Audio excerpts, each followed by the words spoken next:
पाकिस्तान तहरीक इंसाफ के नामजद वज़ीर आला खैबर पख्तूनख्वा अली अमीन गंडापुर के ज़ेर सदारत खैबर पख्तूनख्वा असम्बली के आज़ाद अरकान का इजलास हुआ।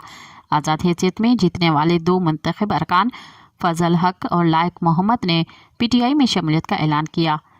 अपर कोहिस्तान से आज़ाद 9 मुंतखब MPA फजल हक और मानसेरा तुरखर से आज़ाद MPA लायक मोहम्मद खान ने तहरीक इंसाफ में शमूलियत इख्तियार की है। इजलास में शामिल तमाम आज़ाद अरकान ने वज़ारत आला के लिए अली अमीन गंडापुर पर भरपूर एतमाद का इज़हार किया और दोनों मुंतखब आज़ाद अरकान की वज़ारत आला के लिए अली अमीन गंडापुर की हिमायत की यकीन दहानी कराई है। इस मौके पर अली अमीन गंडापुर ने पार्टी में नए शामिल होने वाले आज़ाद MPAs को भी PTI में शमूलियत पर मुबारकबाद दी और उनका खैर मक़दम किया।